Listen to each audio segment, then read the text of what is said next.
Hello and welcome to Top Gear. Now, we've been told that in this new series, we've got to feature more green cars. So, here's one.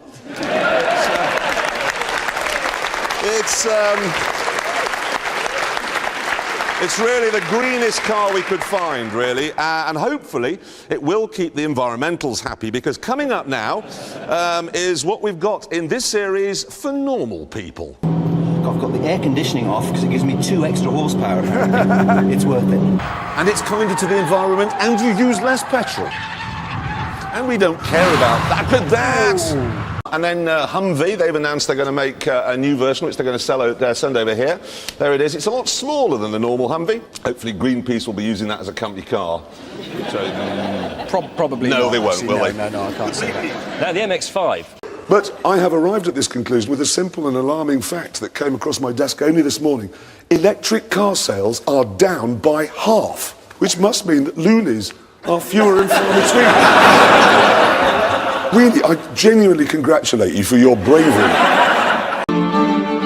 Of course, to protect the environment and other road users, the top speed is limited to 199 miles an hour.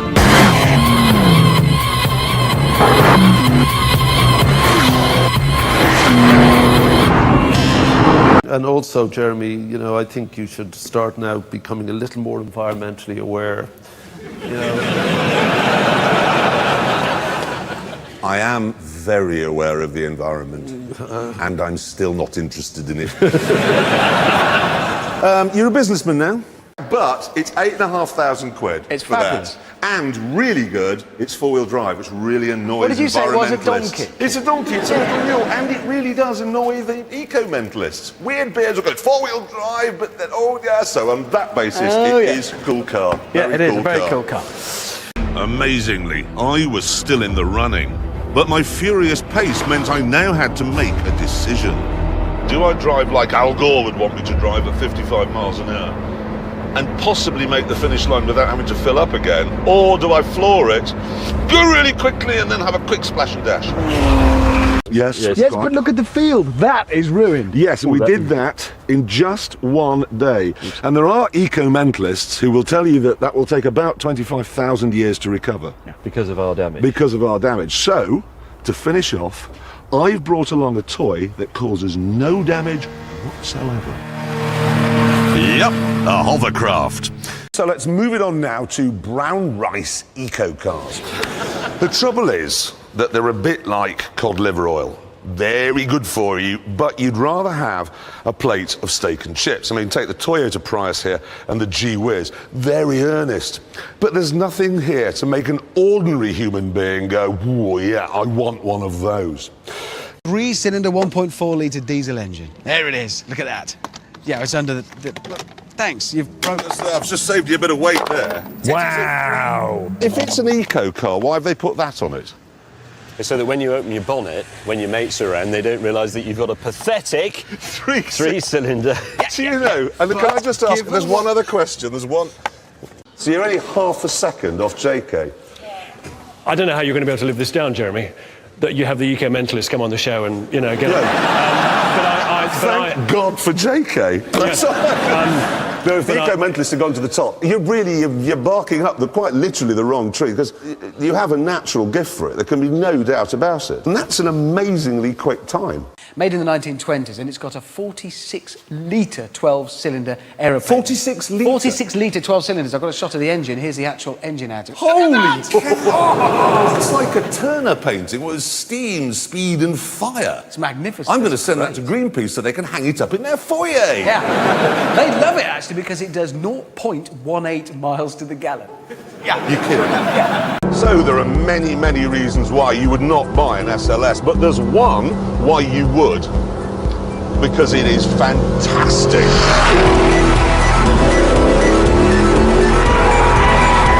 Cars these days are all so safe and refined, and they're all built in wheat-free, multi-ethnic factories with one eye on Johnny Polar Bear, but this just isn't.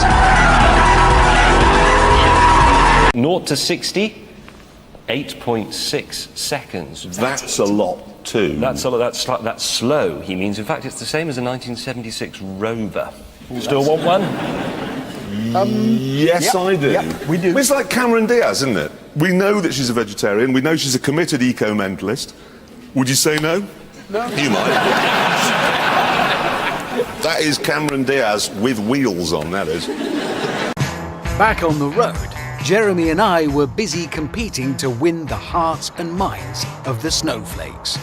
Because you're young, you'll care very much about the environment, so you'll be very glad to know that unlike the Polo and the Toyota, this doesn't have 4 cylinders. The Fiesta only has 3. And in fact, when it's cruising, it can deactivate one of them and go down to 2.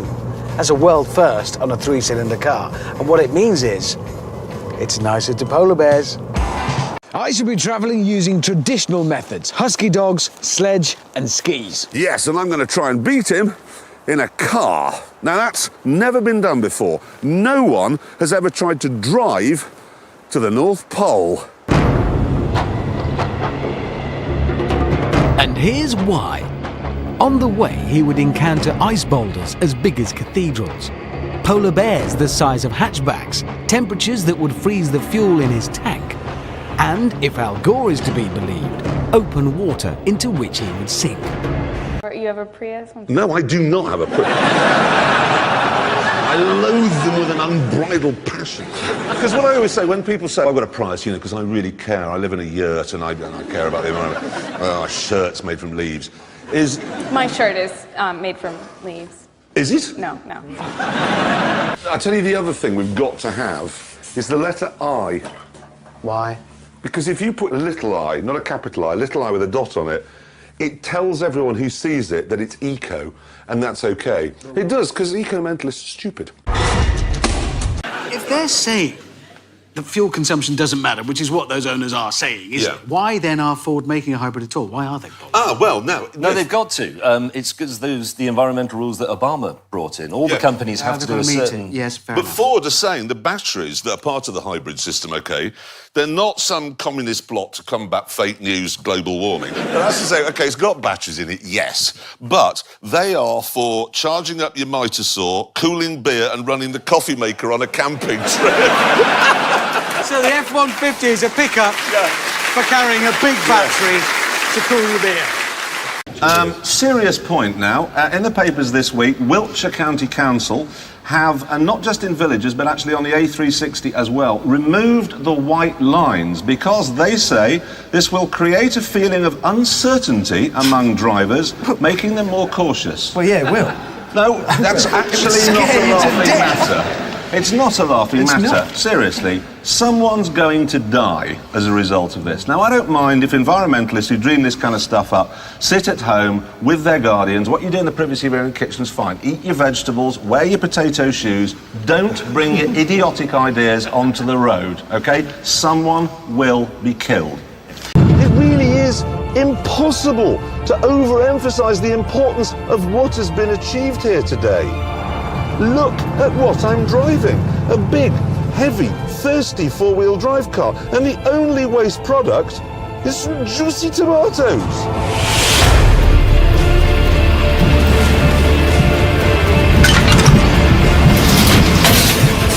You thought Greenpeace would save the world, but no!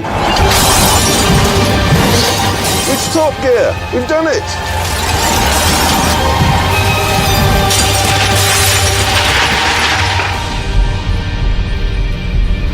Where's it gone? It's time for a question. And the question is, where is the best driving road in the world? Something that has everything. The challenging bends, no traffic, the great views, the long, fast straights, the lot. Yeah. Now, it's unlikely to be here because everyone does 5. It's not going to be here because everyone's on drugs. That's all just full of ox. Al Gore says that's gone, so it's not going to be down there. That's full of spiders. Signposts here are all full of gibberish. Underneath that sleek, it's all carbon fibre, that bodywork. It's V8, 2 superchargers on it. It's putting out 1,000 brake horsepower. 250 mile an hour plus. Yeah, 1,000 brake horsepower. And isn't it green? Well, here's the clever thing, is it runs on biofuel. So, technically, that's a green car right there. Look, that's a prize. Buy Al Gore one. Oh, yes. How much is it? It's quite costly. How much? £1,070,000.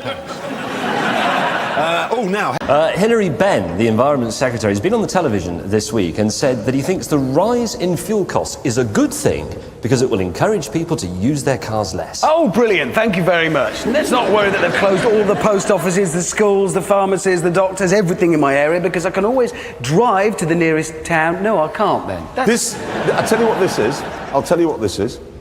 This is from Chapter 1 in Left-Wing Dictatorship Handbook. Oh, God.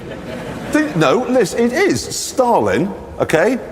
First thing he did, limit movement. Second thing, ID cards. Know what I'm saying? Third thing is curfews. Red Ruth this week in Cornwall, curfew. If you're not at home by 9 o'clock, you're down the Lubyanka, Gordon Brown will pull your fingernails out. You mark my words.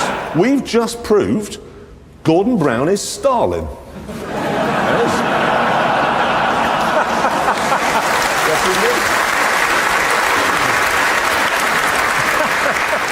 Oh, good news. What? Because behind the front seats there are 324 laptop-style batteries which power a silent, polar bear-friendly electric motor. This means that even the most frizzy-haired sandal enthusiast would welcome this car into their city centre. It's like that other two-seater electric car, the G-Whiz. It's Al Gore with a windscreen wiper. This car would be less annoying to eco-mentalists if its engine ran on sliced dolphin. Fuel economy? Well, I doubt this will be the official transport at the next Greenpeace annual conference. All I'll say is they thought it best to fit 2 fuel tanks. You change over using this switch up here. Then he discovered that Whitby Jet is actually this. It looks like coal. It is coal. Is it? Thing is, though, they've worked out, obviously, you can't burn coal anymore because Al Gore goes nuts and a polar bear falls over. So they polish it up and then say it's precious. Now, you ready for this? The Americans have announced their green car of the year. Oh, good. It'll be a Toyota Prius. So It isn't. Electric thing? It's a Prius Toyota. No. It's going to be a Prius, so... It isn't. I've got a photograph of it here. There you go. That's not a Prius. No, that's Whoa. a 6-litre V8 Chevy Tahoe. That's a green car I'm of the year. absolutely not joking. No, it's a hybrid. They put a tiny, weeny little electric motor in it somewhere. There you are, that's a hybrid. And they've fallen for it. Does 21 miles to the gallon. That's green. It is very green. I'd say the good cars for me, Lexus. Particularly, actually, the GS, the one in the middle. I'm with you. The hybrid one, though. No, this one, OK? This looks like a normal car.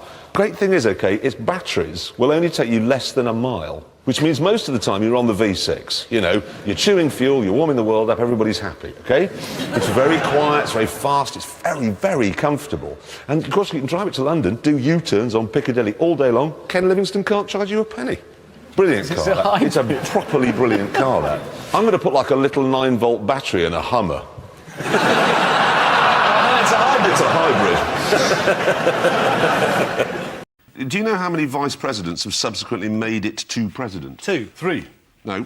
85. We're going to be here a long time if you do If you know the answer, then we won't be. No, I do know the answer. Well, it's up to you how long we spend here, then. Well, no, because if we're going to go 2, 3, 4, we have to wait till you get to 14, then I go, well done, Paul. 14. 14. Yeah. Really? Al Gore was vice president, and then, of course, he went on to be a twat, but that's not... Is that largely on his views on the environment, Jeremy? I'm not entirely certain everyone here in this part of London's with me on that one, so we'll brush it off. What are your views on the environment, Jeremy? Not the same as everybody's here. Well, I mean, if he's right, I'm out of a job. We're out of a planet. Former presidential candidate Al Gore launched a scathing attack on President Bush this week. He said, Bush leads a renegade band of right-wing enthusiasts. Fair enough. There's been a gross and excessive power grab by Bush-friendly business interests. Can't argue with that. And pollution could literally end civilization. Hippie lunatic. And so...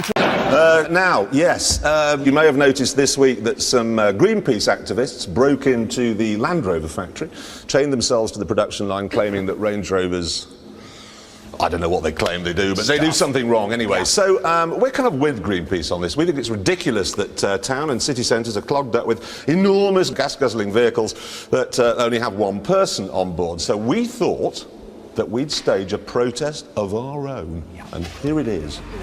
This is Hammersmith Bus Depot at rush hour, and look, we've handcuffed ourselves to a bus. Buses kill 48 badgers a week. Buses burn planets. CFCs coming out of the back of that bus are enough to fill the Pacific Ocean every 3 weeks. You're making this stuff up. That's what you do to get in the papers. You just make up statistics, they get printed, and you sound really good. Right. What do we want?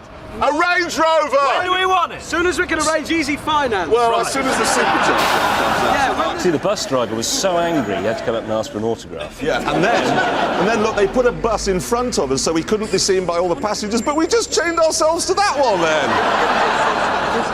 Cold, dead fingers will have to be prized from this bus. The only way I'm leaving this bus is without this arm. Yeah. Yep. once in a man's life.